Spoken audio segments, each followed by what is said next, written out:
Assalamualaikum. Salam selamat dan sejahtera, saling mendoakan di antara kita. Jawablah waalaikumsalam.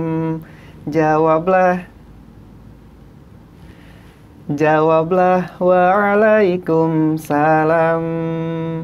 Assalamualaikum warahmatullahi wabarakatuh. Alhamdulillahilladzi hadana li hadza wa ma kunna linahtadiya laula an hadanallah. Asyhadu an la ilaha illallah wahdahu la syarikalah wa asyhadu anna Muhammadan abduhu wa rasuluh la nabiyya ba'da. Untayan syukur, marilah senantiasa kita panjatkan kehadirat Allah Subhanahu wa taala, zat penguasa kehidupan, atas limpahan karunia-Nya yang tak terhingga, tak terhitung banyaknya.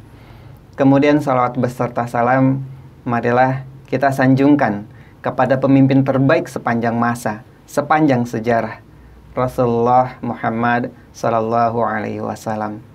Atas risalahnya kita menjadi manusia yang beruntung, mengenal Islam, mengenal dakwah, mengenal ukhuwah, dan mengenal jamaah.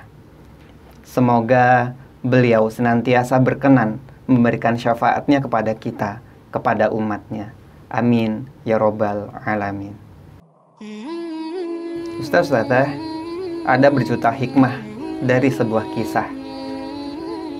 Nilai baik, nilai kebaikan tentu saja hal yang ingin kita serap, yang ingin kita ambil. Terlebih kisah dari seorang solih. Lebih spesial lagi kisah tentang sahabat Rasulullah Muhammad SAW. Semoga bisa menginspirasi kita semua. Kisah Abdullah bin As.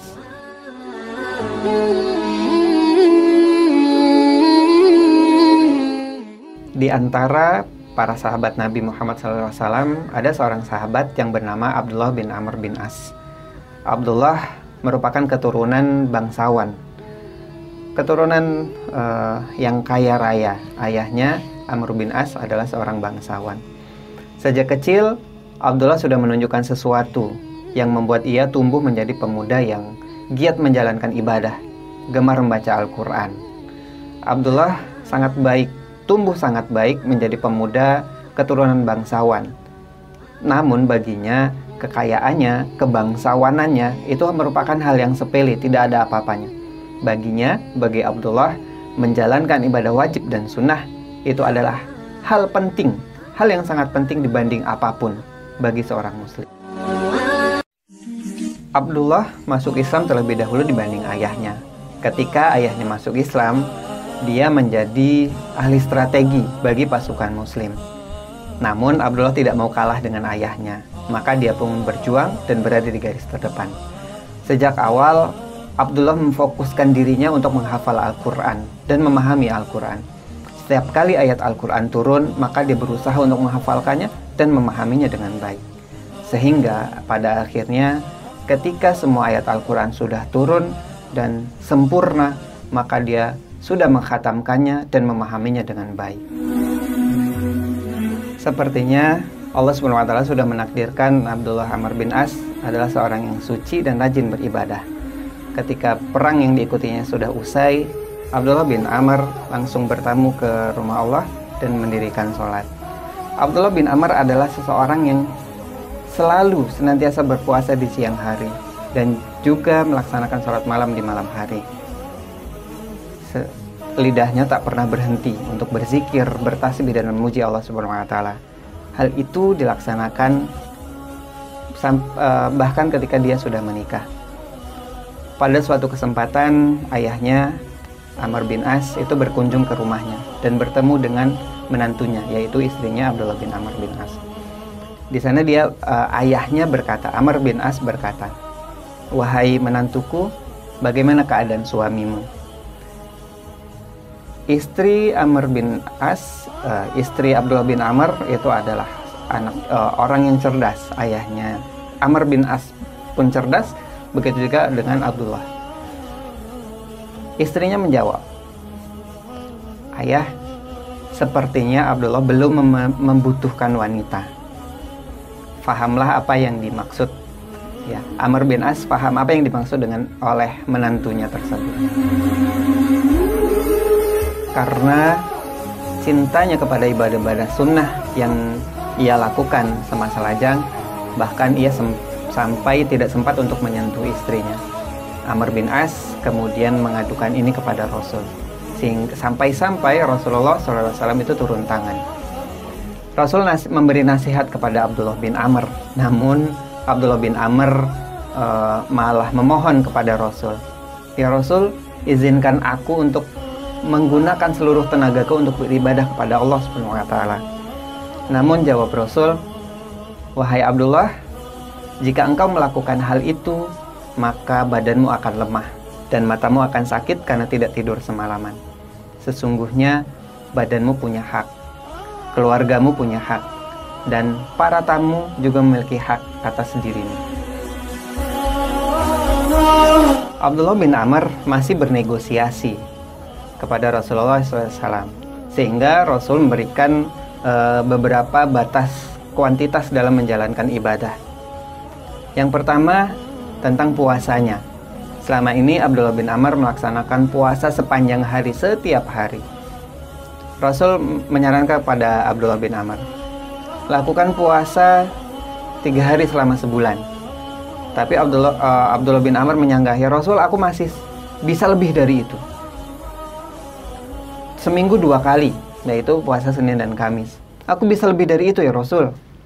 Kemudian ini batas terakhir dan tidak boleh minta tambahan lagi, yaitu sehari ini puasa, maka besok tidak puasa, yaitu puasa Daud. Dalam hal khataman Al-Quran pun demikian. Rasul menyampaikan kepada Abdullah, khatamkanlah Al-Quran selama 1 bulan. Abdullah bin Amr yang selama ini begitu kuatnya berinteraksi dengan Al-Quran tentu saja menganggap itu hal yang sangat ringan, sehingga, "Ya Rasul, aku masih bisa mampu lebih dari itu, lebih cepat dari itu. Khatamkan dalam waktu 20 hari. Aku masih sanggup lebih cepat dari itu ya Rasul. Khatamkan dalam 10 hari. Aku masih sanggup ya Rasul." Baiklah, ini batas terakhir. Khatamkan dalam waktu 3 hari. Di saat Abdullah diberikan umur panjang, tubuhnya mulai melemah, dan dia ingat kepada nasihat Rasul. "Malang nasibku, mengapa tidak melaksanakan keringanan dari Rasulullah SAW?" Ustazah, demikianlah kisah Abdullah bin Amr bin As yang begitu luar biasanya dalam hal ibadah, begitu giatnya dalam beribadah. Kisah tadi, negosiasi yang dilakukan Abdullah bin Amr itu bukan menunjukkan bahwa dia adalah sahabat yang menentang kehendak Rasul. Tidak, sesungguhnya tidak demikian. Abdullah bin Amr adalah orang yang sangat patuh dengan perintah Rasul. Pada suatu kesempatan Rasul mengatakan kepada beliau, "Taatilah ayahmu." Maka sejak mendapatkan nasihat itu, maka Abdullah bin Amr radhiyallahu an itu senantiasa taat menaati perintah ayahnya, bahkan ketika saat perang Siffin, perang saudara antar sama umat Islam, yang padahal waktu itu dia sangat membencinya, tapi teringat nasihat Rasul, dia melaksanakannya. Hal itu, tapi sesungguhnya Abdullah bin Amr itu sangat menyesal telah mengikuti perang Siffin tersebut.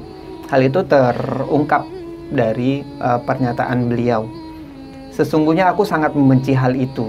Padahal waktu itu beliau tidak mengangkat senjata, beliau hanya memegang bendera, memegang panji, begitu.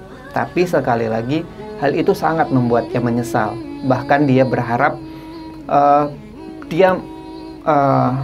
tidak ada di kejadian tersebut. Ya, demikianlah kualitas seorang ahli ibadah dari kalangan sahabat. Banyak ibadahnya, namun merasa berdosa dengan hal kecil yang diperbuatnya. Tidak seperti ahli ibadah kebanyakan pada umumnya. Banyak ibadahnya, waktu sepanjang hari habis digunakan untuk beribadah, tapi sesungguhnya pahalanya sudah gugur karena riya dan sum'ah yang dilakukannya. Tidak, Abdullah bin Amr bukan seperti itu. Ibadah sesuai sunnah tanpa merasa dirinya aman dari salah. Demikianlah kisah singkat penuh hikmah Abdullah bin Amr bin As. Karena kecintaannya kepada ibadah, dengan ibadah bukan keringanan, bukan rukhsah yang diminta Abdullah bin Amr kepada Rasulullah SAW, tapi malah meminta petunjuk kepada Rasulullah bagaimana agar seluruh kehidupannya, seluruh tenaganya, seluruh sisa usianya bisa digunakan untuk beribadah kepada Allah Subhanahu wa taala. Wallahu a'lam bishawab. Ustazah rahimakumullah, menjelang datangnya bulan Ramadan, marilah kita mengazamkan diri agar nanti ketika kita masuki bulan Ramadan, semoga Allah mencukupkan usia kita untuk bertemu dengannya. Agar nanti ketika kita masuki bulan Ramadan, kita bisa meningkatkan kualitas dan kuantitas ibadah kita selama di bulan Ramadan, agar lebih baik, lebih meningkat lagi dibanding bulan-bulan sebelumnya. Bukan hanya kita, tapi kita ajak keluarga besar kita, anak istri kita, sanak keluarga kita, agar kita nanti sama-sama mendapatkan gelar takwa sebagaimana yang diinginkan dari madrasah Ramadan ini. Dan mari kita sama-sama sekali lagi meningkatkan kapasitas kita, meningkatkan kesiapan kita untuk menyambut bulan suci Ramadan, dan menyiapkan diri kita untuk mendapatkan gelar takwa, agar nanti Allah berkenan memberikan jannahnya, karena surga begitu luas jika ingin dihuni sendirian.